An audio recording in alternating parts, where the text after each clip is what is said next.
नमस्कार प्रिय दर्शक बंधुरा आजकेर এই ভিডিওতে আমরা প্রবেশ করতে চলেছি এক এমন অমৃত লোকে যেখানে ভাষা সরল কিন্তু অর্থ অসীম গভীর, যেখানে ঈশ্বর দূরে নন, মানুষের হৃদয়ের একেবারে কাছে। আজ আমরা কথা বলবো শ্রী রামকৃষ্ণ কথামৃত নিয়ে। এটি কোনো কঠিন দর্শনের বই নয়, এটি এক জীবন্ত মানুষের সঙ্গে ঈশ্বরের কথোপকথন। এটি এক সাধকের দৈনন্দিন কথাবার্তা, যার প্রতিটি বাক্যে লুকিয়ে আছে অনন্ত সত্য।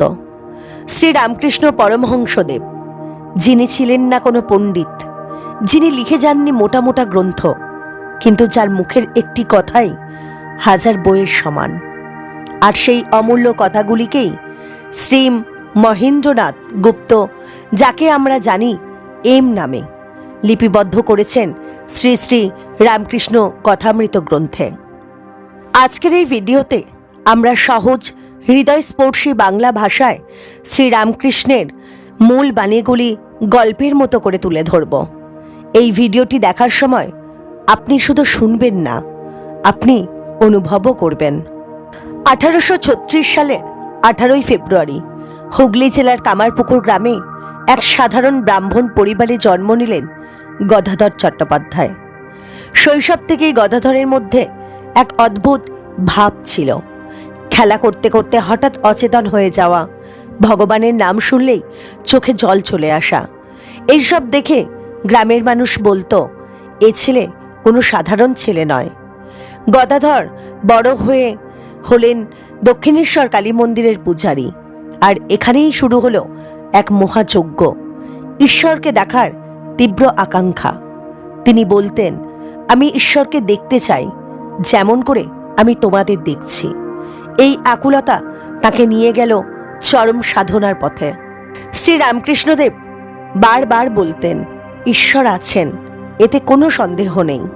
তিনি যুক্তি দিয়ে ঈশ্বর প্রমাণ করতেন না। তিনি বলতেন, আগুন আছে তাই ধোঁয়া আছে, তেমনি এই জগৎ আছে তাই ঈশ্বর আছেন। মানুষ যখন বলতো আমি ঈশ্বরকে দেখিনি, তখন তিনি মৃদু হেসে বলতেন, তুমি কি তোমার বাবার জন্ম দেখেছ?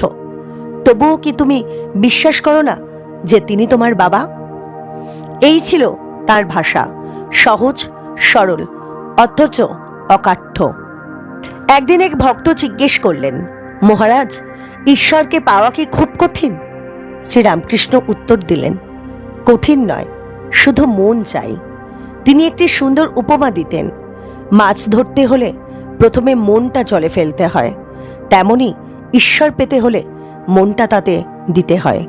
তিনি বলতেন, যদি মানুষের মনে এক ফোঁটা হলেও ঈশ্বরের জন্য কান্না আসে, তাহলে ঈশ্বর ধরা দেবেনি। শ্রী রামকৃষ্ণদেব কখনো বলেননি যে সংসার ছেড়ে বনে যেতে হবে। তিনি বলতেন, কাদা থেকে জল পদ্ম ফুলে লাগে না, তেমনি সংসারে থেকেও মন ঈশ্বরের কাছে রাখা যায়। তিনি সংসারী মানুষদের সাহস দিতেন। একদিন বললেন, হাত দিয়ে কাজ করো, কিন্তু মনটা দাও ঈশ্বরকে। এটাই ছিল তার কর্মযোগ, ভক্তিযোগ, জ্ঞানযোগ, সব একসাথে।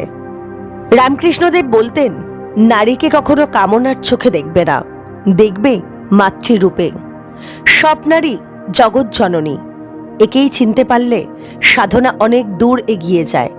এই বাণী আজও সমাজের জন্য কতটা প্রাসঙ্গিক তার আলাদা করে বলার দরকার নেই। শ্রীরামকৃষ্ণদেব ছিলেন এক আশ্চর্য মিলনের প্রতীক। তিনি বলেছিলেন, যত মত তত পথ। আর এই একটি বাক্যেই বিশ্বধর্মের সার কথা লুকিয়ে আছে। একদিন তিনি বললেন, এক গ্রামে এক চোর ছিল। সে যখন চুরি করতে যেত তখন সে মুখ ঢেকে নিত, কারণ তার লজ্জা ছিল। কিন্তু মানুষ যখন পাপ করে তখন সে ঈশ্বরের সামনে দাঁড়িয়েই করে, তবুও লজ্জা পায় না। এই গল্পে তিনি বোঝালেন, ঈশ্বর সব দেখছেন। এই বোধটাই আসল ধর্ম। আজ আমরা প্রযুক্তির যুগে আছি, মোবাইল আছে, ইন্টারনেট আছে, কিন্তু শান্তি নেই। শ্রীরামকৃষ্ণদেব আজও বলছেন, শান্তি বাইরে নয়, শান্তি মনের ভেতরে। যদি আমরা প্রতিদিন একটু সময় নিজের মনকে দিই, ঈশ্বরকে স্মরণ করি, তাহলেই জীবন বদলাতে শুরু করবে। দক্ষিণেশ্বর কালী মন্দিরে প্রতিদিন আসতেন নানা রকম মানুষ, শিক্ষিত যুবক, গৃহী, সংসারী, পণ্ডিত, ডাক্তার, আইনজীবী, আবার কেউ খুব সাধারণ মানুষ। শ্রীরামকৃষ্ণদেব কাউকেই আলাদা করতেন না। তিনি বলতেন, যে ঈশ্বরকে ডাকছে সে বড় না ছোট ঈশ্বর তা দেখেন না, দেখেন শুধু ডাকের গভীরতা। একদিন এক যুবক জিজ্ঞেস করলেন, মহারাজ, গুরু কি খুবই দরকার? শ্রীরামকৃষ্ণদেব মৃদু হেসে বললেন, হ্যাঁ রে বাবা, সাঁতার কাটতে জানলেও জলে নামার সময় একজন ধরার লোক দরকার। তিনি আরও বলতেন, গুরু হলেন সেই মানুষ যিনি নিজে পথ চেনেন এবং অন্যকে পথ দেখান। কিন্তু তিনি সতর্কও করতেন, সবাই গুরু নয়, যিনি ঈশ্বর লাভ করেছেন তিনিই প্রকৃত গুরু। শ্রীরামকৃষ্ণদেব কলিযুগের মানুষের জন্য একটি পথ বারবার দেখিয়েছেন, নাম স্মরণ। তিনি বলতেন, এই যুগে কঠিন তপস্যা হয় না, নাম করো, ঈশ্বর নিজেই ধরা দেবেন। তিনি একটি সুন্দর উপমা দিতেন, নাম হলো ডাক, আর ঈশ্বর হলেন সেই ব্যক্তি যিনি ডাক শুনে ছুটে চলে আসেন। তিনি বলতেন, যেমন করে একটি বাচ্চা মা মা বলে কাঁদে, তেমনি করে ঈশ্বরের নাম ধরে ডাকতে পারলে তিনি না এসে থাকতেই পারবেন না। অনেকে জিজ্ঞেস করতেন, ভক্তি ভালো না জ্ঞান? শ্রীরামকৃষ্ণদেব বলতেন, ভক্তি আর জ্ঞান একই মুদ্রার দুই পিঠ। তিনি আবার সহজ করেও বলতেন, চিনি আর মিছরির মধ্যে পার্থক্য কি? স্বাদ তো একই। কিন্তু কলিযুগের জন্য তিনি ভক্তিকেই সহজ পথ বলতেন। ভক্তি করলে অহংকার ভাঙে। শ্রীরামকৃষ্ণদেব বলতেন, যতদিন আমিত্ব আছে ততদিন ঈশ্বর নেই। তিনি অহংকারকে তুলনা করতেন একটি শক্ত দেওয়ালের সঙ্গে। এই দেওয়াল ভাঙতে পারলেই ঈশ্বর দেখা যায়। একদিন তিনি বলেছিলেন, বিদ্যা অহংকার আনে, টাকা অহংকার আনে, কিন্তু ভক্তি অহংকার ভাঙে।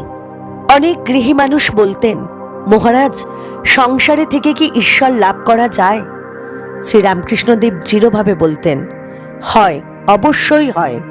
তিনি একটি বিখ্যাত উপমা দিতেন, জলের মধ্যে নৌকা থাকলেও নৌকার মধ্যে জল ঢুকতে দিও না। অর্থাৎ সংসারে থাকো, দায়িত্ব পালন করো, কিন্তু মনটা ঈশ্বরের কাছেই রাখো। তিনি বলতেন, স্ত্রীকে দেখো ঈশ্বরের সেবিকা হিসেবে, সন্তানকে দেখো ঈশ্বরের দান হিসেবে। তিনি সংসার ভাঙতে বলেননি, তিনি সংসারকে পবিত্র করতে বলেছেন। তিনি বলতেন, ঈশ্বরের কাছে টাকা, চাকরি, সুখ কখনোই চাইবে না। তাহলে কি চাইবে? তিনি বলতেন, এইটুকু চাও যেন তোমাকে ভালোবাসতে পারি। ভক্তি চাইলে সব পাওয়া যায়। একদিন তিনি বললেন, এক গৃহস্থের বাড়িতে অনেক অতিথি এসেছে। সবাই রান্নাঘরের বাইরে বসে, কিন্তু বাড়ির ছেলে রান্নাঘরের ভেতরে ঢুকতে পারে। ভক্ত হলো সেই ছেলে যার ঈশ্বরের ঘরে ঢোকার অধিকার আছে। যুবকদের দেখে তিনি খুব খুশি হতেন। তিনি বলতেন, যুবকদের শক্তি আছে, সাহস আছে। যদি তারা ঈশ্বরের পথে আসে, পৃথিবী বদলে যাবে। এই যুবকদের মধ্যেই ছিলেন নরেন্দ্রনাথ দত্ত, যিনি পরবর্তীকালের স্বামী বিবেকানন্দ। নরেন্দ্রনাথ দত্ত ছিলেন তৎকালীন শিক্ষিত সমাজের প্রতিনিধি। তিনি ইংরেজি পড়েছেন, পাশ্চাত্য দর্শন জানতেন এবং সবকিছুর প্রমাণ চাইতেন। তিনি একদিন প্রশ্ন করলেন, আপনি কি ঈশ্বরকে দেখেছেন? এই প্রশ্ন শুনে অধিকাংশ সাধক চুপ করে যেতেন, কিন্তু শ্রীরামকৃষ্ণদেব এক মুহূর্ত দেরি না করে বললেন, হ্যাঁ, আমি ঈশ্বরকে দেখেছি। যেমন করে আমি তোমাকে দেখছি, তার থেকেও স্পষ্টভাবে। এই উত্তর নরেন্দ্রনাথকে হতভম্ব করে দিয়েছিল। মা কালী শ্রীরামকৃষ্ণের প্রাণ। শ্রীরামকৃষ্ণদেব বলতেন, মা আমার সব, মা ছাড়া আমি কিছুই নই। তিনি মা কালীর সঙ্গে একেবারে সন্তানের মতো কথা বলতেন। তিনি বলতেন, আমি মাকে ডাকি, আর মা দেরি করেন না। অনেক সময় তিনি হঠাৎ স্থির হয়ে যেতেন, চোখ স্থির, নিঃশ্বাস বন্ধ প্রায়। এটাই ছিল তার সমাধি অবস্থা। সমাধি অবস্থা মানে কি সেই অবস্থা? সমাধি মানে চেতনাহীনতা নয়, শ্রীরামকৃষ্ণদেব বলতেন, এটা এমন অবস্থা যেখানে আমি নেই, আছে শুধু ঈশ্বর। তিনি এটাকে তুলনা করতেন যেমন লবণ পুতুল সমুদ্রের গভীরতা মাপতে গিয়ে নিজেই গলে যায়। এই অবস্থায় তিনি দেহের কথা ভুলে যেতেন। নরেন্দ্রনাথ একদিকে যুক্তি ও বুদ্ধি, অন্যদিকে শ্রীরামকৃষ্ণের জীবন্ত ঈশ্বর দর্শন। তিনি দ্বিধায় পড়ে গিয়েছিলেন। একদিন শ্রীরামকৃষ্ণদেব বললেন, তুই অনেক দূর যাবি, কিন্তু এখনো তোর আমিটা খুব বড়। এই কথায় নরেন্দ্রনাথ কেঁপে উঠেছিলেন। শ্রীরামকৃষ্ণ নরেন্দ্রনাথের বুকে হাত রেখে বলেছিলেন, চারিদিক ঘুরছে, সবকিছু মিলিয়ে যাচ্ছে, নিজের অস্তিত্ব হারিয়ে যাচ্ছে। তিনি ভয়ে চিৎকার করে উঠলেন, মহারাজ, আমি হারিয়ে যাচ্ছি। শ্রীরামকৃষ্ণদেব সঙ্গে সঙ্গে বললেন, থাক, এখন নয়। এই স্পর্শে নরেন্দ্রনাথ বুঝেছিলেন এটা কোনো অভিনয় নয়। অনেকে প্রশ্ন করতেন, ঈশ্বর কি রূপে আছেন না নিরাকার? শ্রীরামকৃষ্ণদেব হেসে বলতেন, দুটোই। তিনি উদাহরণ দিতেন, জল কখনো বরফ, কখনো জল, আবার কখনো বাষ্প। রূপ আর নিরাকার ঈশ্বরের খেলা মাত্র। তিনি নরেন্দ্রনাথ সম্পর্কে বলেছিলেন, এই ছেলে একদিন পৃথিবী জাগাবে।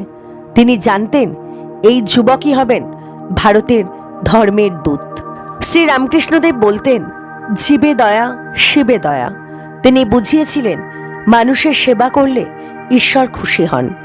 এই বাণী পরে স্বামী বিবেকানন্দের জীবনের মূল মন্ত্র হয়েছিল। জীবনের শেষ দিকে শ্রীরামকৃষ্ণদেব মারাত্মক ক্যান্সারে আক্রান্ত হন। কথা বলতে কষ্ট, খাওয়ায় কষ্ট, নিঃশ্বাসেও যন্ত্রণা। কিন্তু আশ্চর্যের বিষয়, তিনি কখনো অভিযোগ করেননি। তিনি বলতেন, এটাই মায়ের ইচ্ছা, মা যেমন চান তেমনই হচ্ছে। এই যন্ত্রণার মধ্যেও তিনি ভক্তদের সঙ্গে কথা বলতেন, হাসতেন, আবার হঠাৎ সমাধিতে চলে যেতেন। ভক্তরা বলতেন, মহারাজ, আপনাকে দেখে খুব কষ্ট হয়। তিনি উত্তর দিতেন, কষ্ট শরীরের, আনন্দ মনের। তিনি বুঝিয়ে দিতেন এই শরীরটা ঈশ্বরের যন্ত্রমাত্র। শ্রীরামকৃষ্ণদেব শেষ সময়ে নিজের শিষ্যদের ডেকে বলতেন, তোরা সবাই একসঙ্গে থাকবি, ঝগড়া করবি না। তিনি আরও বলতেন, তোদের মধ্যে যিনি বড় তিনিই সেবক হবে। এই কথার মধ্যেই ছিল ভবিষ্যতের রামকৃষ্ণ মিশনের বীজ। নরেন্দ্রনাথ তখনও পুরোপুরি প্রস্তুত নন। একদিন শ্রীরামকৃষ্ণদেব বললেন, আমি সব শক্তি তোকে দিয়ে দিলাম। এই কথা বলেই তিনি গভীর সমাধিতে চলে গেলেন। এই মুহূর্তের পর নরেন্দ্রনাথ আর আগের মতো রইলেন না। একদিন শিষ্যরা কাঁদছিল। শ্রীরামকৃষ্ণদেব বললেন, আমি কি তোদের বোঝা? তারপর আবার বললেন, আমি যাব না, আমি থাকব, আমি তোদের মধ্যেই থাকব। এই কথাই সত্যি হয়েছিল। তিনি দেহত্যাগ করলেন এবং তার চেতনা থেকে গিয়েছিল। 1886 সালের 16 আগস্ট কশিপুর উদ্যানবাটিতে শ্রীরামকৃষ্ণদেব মহাসমাধিতে প্রবেশ করেন। শেষ মুহূর্তেও তার মুখে ছিল মা, মা। এই একটি শব্দই তার সমগ্র সাধনার সার। শ্রীরামকৃষ্ণদেব আমাদের যা দিয়ে গেলেন তা হল, ঈশ্বর আছেন, যত মত তত পথ, নাম করো, মানুষের সেবা করো। তিনি ধর্মকে সহজ করলেন, ভগবানকে কাছের করলেন।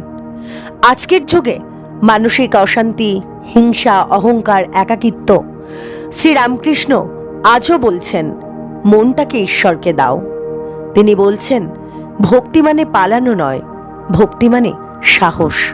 শ্রীরামকৃষ্ণ কথামৃত কোনো উপদেশের বই নয়, এটি এক জীবন্ত জীবন। এখানে ঈশ্বর দূরে নন, ধর্ম কঠিন নয়, সাধনা মানে পালিয়ে যাওয়া নয়। এটি শেখায় মানুষ হও। মানুষ প্রশ্ন করে আজও, ঈশ্বর কোথায়? শ্রীরামকৃষ্ণদেব উত্তর দিয়েছিলেন, যেখানে প্রেম আছে সেখানেই ঈশ্বর। তিনি বলতেন, যে মন অন্যের দুঃখে কাঁদে সেই মনেই ঈশ্বর বাস করেন। অর্থাৎ ঈশ্বরকে খুঁজতে দূরে যেতে হয় না, নিজের মনটাই যথেষ্ট। ধর্ম নিয়ে মানুষ আজও ঝগড়া করে, কিন্তু শ্রীরামকৃষ্ণ খুব সহজ করে বলেছিলেন, ধর্ম মানে অনুভব। তিনি বলতেন, যে ধর্ম মানুষকে ভালো করে না সে ধর্ম সত্য নয়। এই কথায় আজকের সমাজের সবচেয়ে বড় প্রয়োজন। যত মত তত পথ, এই একটি বাক্য শত শত বছরের বিভেদ ভেঙে দেয়। তিনি বোঝালেন, হিন্দু পথ সত্য, মুসলমান পথও সত্য, খ্রিস্টান পথও সত্য, সব পথই একই সত্যের দিকে নিয়ে যায়। শ্রী রামকৃষ্ণদেব কখনো বলেননি সব ছেড়ে দাও, তিনি বলেছেন আসক্তি ছেড়ে দাও। তিনি বলেন, কাজ করো, পরিবার দেখো, দায়িত্ব পালন করো, কিন্তু অহংকার আর আসক্তি ছেড়ে দাও। এটাই ছিল তার বাস্তব ধর্ম। আজকের জীবনে সময় নেই, মন শান্ত নয়, একাগ্রতা কম। এই যুগের জন্য শ্রীরামকৃষ্ণদেব দিয়েছেন এক সহজ পথ, নাম স্মরণ। তিনি বলতেন, নাম করলেই হয়, বাকিটাই ঈশ্বর সামলে নেবেন। নাম হলো মনকে বাঁচিয়ে রাখার ওষুধ। শ্রীরামকৃষ্ণদেব নারীকে দেখতেন মায়ের চোখে। তিনি বলতেন, যেখানে নারীকে সম্মান নেই সেখানে ধর্ম নেই। এই বাণী আজও সমাজকে নতুন করে ভাবতে শেখায়। তিনি স্পষ্ট করে বলেছিলেন, জীবে দয়া, শিবে দয়া। মানুষের সেবা শুধু সামাজিক কাজ নয়, এটাই প্রকৃত সাধনা। এই বাণী থেকেই জন্ম নিয়েছে রামকৃষ্ণ মিশন। আজ মানুষ একা, ডিপ্রেশন, উদ্বেগ, হতাশা। শ্রীরামকৃষ্ণদেব আজও বলছেন, ভয় পেও না, ঈশ্বর আছেন। এই আশ্বাসটাই কথামৃতের সবচেয়ে বড় শক্তি। এই কথামৃত শুধু বইয়ে নয়, আপনার জীবনে বাঁচুক, আপনার কাজে, কথায়, চিন্তায়, আচরণে। তবেই এই ভিডিওর সার্থকতা। এই সম্পূর্ণ ভিডিওটি যদি আপনার হৃদয় স্পর্শ করে থাকে তাহলে অবশ্যই একটি লাইক করবেন, আপনার অনুভূতি কমেন্ট করে জানাবেন। এমন আরও অমৃতময় কন্টেন্ট পেতে চ্যানেলটি সাবস্ক্রাইব করে রাখবেন। শ্রী রামকৃষ্ণ পরমহংসদেবের চরণে প্রণাম। জয় মা কালী।